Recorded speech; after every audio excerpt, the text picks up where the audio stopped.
Voilà, frères et sœurs en Christ, bonsoir. Voilà, nous nous réunis encore de nouveau. Ce n'est pas par habitude, mais nous les fidèles dans la maison du Seigneur. Amen.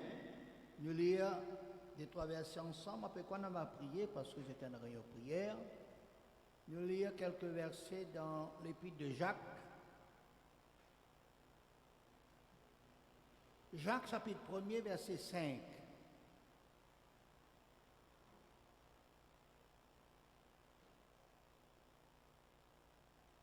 Jacques chapitre 1er, verset 5.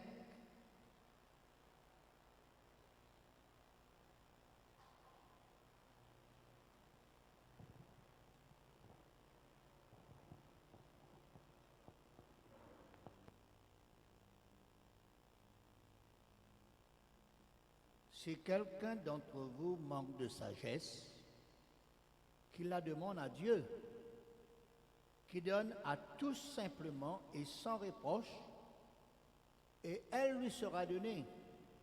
Mais qu'il la demande avec foi, sans douter, car celui qui doute est semblable au flot de la mer, agité par le vent et poussé de côté et d'autre. Qu'un tel homme ne s'imagine pas qu'il recevra quelque chose du Seigneur. C'est un homme irrésolu, constant, inconstant dans toutes ses voies. Amen. Nous voici, frères et sœurs, devant un verset qui révèle-nous quelque chose encore de bon.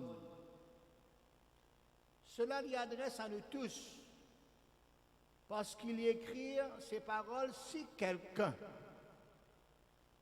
d'entre vous, ce qui explique que cette invitation lui adresse à nous tous. Si quelqu'un manque de sagesse, et de quelle sagesse dont il parlait ici, c'est aucun doute la sagesse de Dieu, la sagesse d'en haut.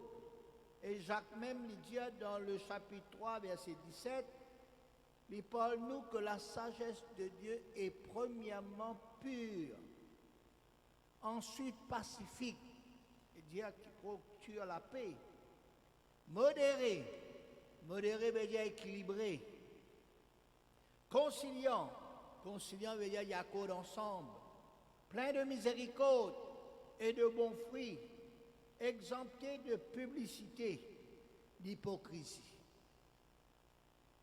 Est-ce que d'après cette définition de la sagesse de Dieu, de la sagesse d'en haut, est-ce qu'il nous a pleinement et entièrement cette sagesse d'en haut? Ou bien nous manque un petit peu de sagesse? Vous pensez que honnêtement, nous tous, nous manquons de sagesse.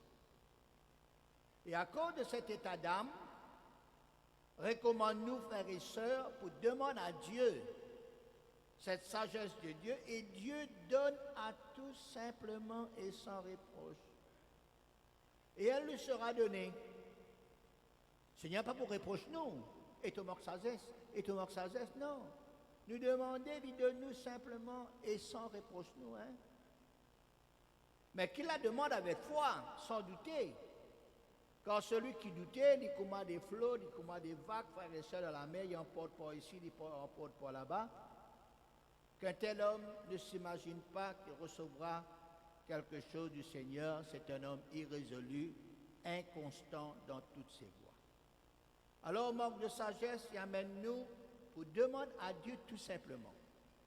Manque de sagesse, il est capable de dire pas de sagesse du tout, ou bien manque un petit peu de sagesse. Et au travers de l'apôtre Jacques, il recommande nous pour faire cela une requête de prière. Et Dieu de nous la garantie. Et pour exaucer nous, si nous appliquons nous bonnes conditions nécessaires. Avoir la sagesse, ou bien être plein de sagesse, être rempli de sagesse, qui fait de quelqu'un prenant l'habileté le bon sens. La circonspection veut dire la prudence, clairvoyance, discernement. Il y a des discernes, qui a fait la différence. Il connaît faire la différence. Finesse, intelligent, maturité, modération, précaution, profondeur, prudence, raison, ainsi de suite. Alors, ayant cette sagesse de Dieu, lui amène-nous pour vivre la vie correctement, sans faute, sans erreur, sans qu'il nous rate, non ni. Vous connaissez un étudiant, il apprend, il a l'intelligence, il donne 10 questions pour faire, il fait avec sagesse, avec attention. Le professeur corrigé, les gagne 10 bien, 10 l'autre 10. Peine faute, peine erreur, et pas de rate non ni. Ainsi, quand nous sommes dans la sagesse, nous sommes comme ça. Laisse-moi dire, c'est un bon quelque chose, frères et sœurs, prenant la sagesse de Dieu. C'est un plus. Elle est recommandable. Quand quelqu'un est dans la sagesse, il est pour moins accusé. Pas pour qu'à pointer les doigts. Pas pour parler de mal de lui. Pour respecter lui au contraire. Pour chercher son bon conseil. Pour venir vers nous. Pour des solutions, pour des conseils, pour des explications, pour des éclaircissements. En plus de cela, prenez de bonnes choses qui seront en nous. Toujours nous dire de bonnes choses. Toujours la parole de Dieu nous dit à nous de bonnes choses. Nous prenons la crainte de Dieu. La crainte de Dieu veut dire le respect pour Dieu. Proverbe chapitre 1er verset 7. La crainte de l'Éternel est le commencement de la sagesse, commencement de la science. Les insensés méprisent la sagesse et l'instruction. Proverbe chapitre 2 verset 26. Car l'Éternel donne la sagesse. De sa bouche saute la connaissance et l'intelligence. Proverbe chapitre 8 verset 11. Car la sagesse vaut mieux que les perles. Elle a plus de valeur que les objets de prix, tous les objets de prix. Proverbe 1er 5, que le sage écoute et il augmentera son savoir, et celui qui est intelligent acquérera de l'habileté. Proverbe 12, 15, la voix de l'insensé est droite à ses yeux, mais celui écoute les conseils est sage. La sagesse permet-nous pour écouter Dieu. Écoute les bons conseils. Écoute les enseignements de Dieu, la parole de Dieu, les principes de Dieu. Et cela rend nous plus sages encore. Jacques chapitre 3 verset 13. Lequel d'entre vous est sage et intelligent, qu'il montre ses œuvres par une bonne conduite avec la douceur de la sagesse. Proverbe chapitre 13, verset 20. Celui qui fréquente les sages devient sage, mais celui qui se plaît avec les insensés s'en trouve mal. Ainsi la sagesse fait nous faire des bonnes œuvres. La sagesse permet de prendre une bonne conduite avec douceur. Proverbe chapitre 3, verset 13. Heureux l'homme qui a trouvé la sagesse et l'homme qui possède l'intelligence. Proverbe 2, 10. Car la sagesse viendra dans ton cœur et la connaissance sera les délices de ton âme. Proverbe chapitre 24, verset 3. Car c'est par la sagesse qu'une maison s'élève et par l'intelligence qu'elle s'affermisse. Celui qui est sage est heureux. Sa maison, il est béni. Son foyer, il est béni. Sa famille, il est béni. Et il qu'on garde, il qu'on protège, il qu'on gère sur la case, son foyer, sa famille. Ésaïe chapitre 33, verset 6. tes jours seront en sûreté. La sagesse et l'intelligence sont une source de salut.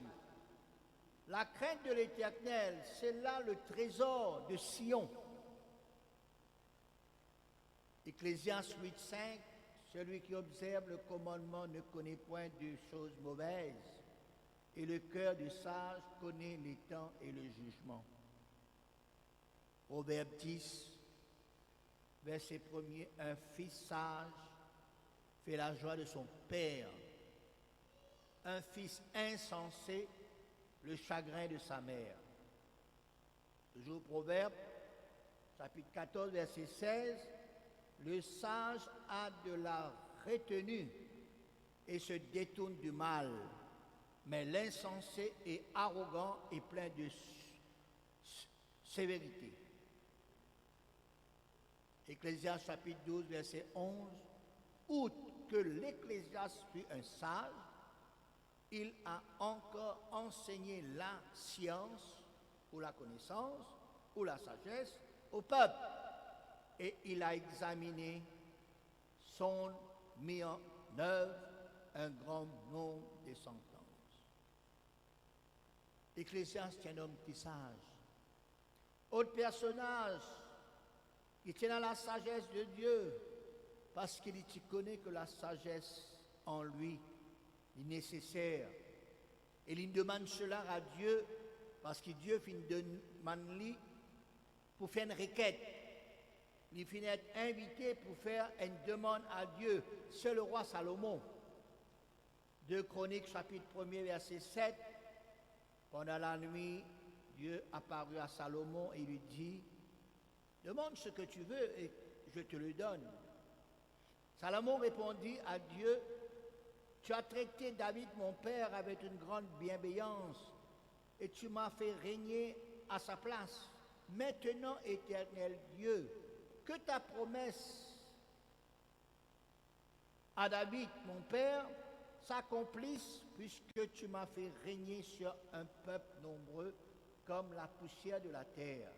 Verset 10, accorde-moi donc de la sagesse et de l'intelligence, afin que je sache me conduire à la tête de ce peuple, car qui pourrait juger ton peuple, ce peuple si grand?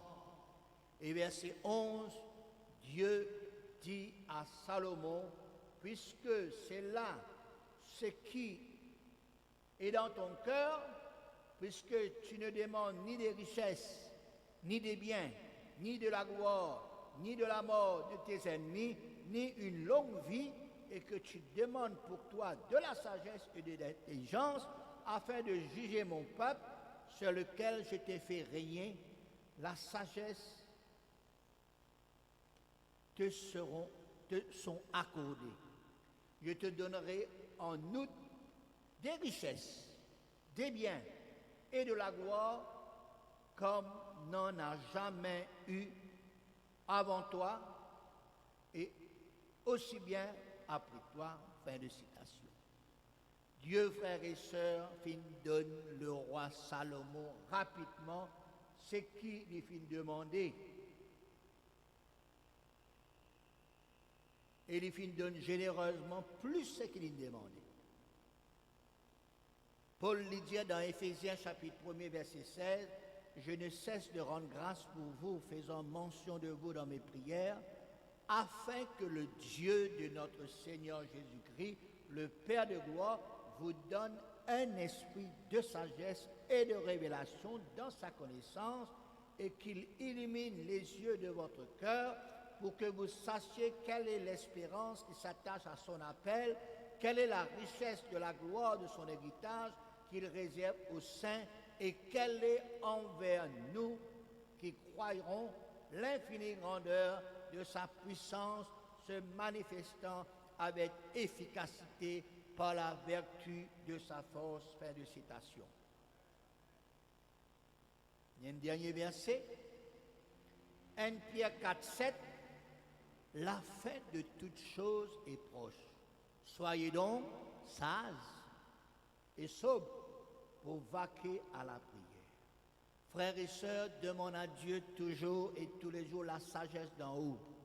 sa sagesse. C'est ça ce qui nous tous nos besoins pour faire sa volonté, pour faire plaisir à Dieu, pour être agréable à Dieu, pour être heureux, pour être dans la joie, pour être dans la patience, pour être équilibré, pour être persévérant. Et qui pas pour trouver nous aucune faute, aucune erreur, rien qui nous vous bronche, parce que la sagesse de Dieu, les plus que les perles, les plus que les richesses, c'est quelque chose qui est très important dans nous la vie de tous les jours pour nous les chrétiens. Demandez, frères et sœurs, demande le Seigneur, l'époux de nous, et puis, ou pas pour pareil comme auparavant, ou pour un homme sage, ou pour une femme sage, ou pour un enfant sage, ou pour un jeune homme, jeune fille sage, et qui ou pour agir avec sagesse. Dieu bénisse eux, Dieu bénisse ses paroles, à nous demande le Seigneur humblement, simplement, de tous nos cœurs, avec foi, la sagesse de Dieu. Amen. Père Céleste, combien, Seigneur,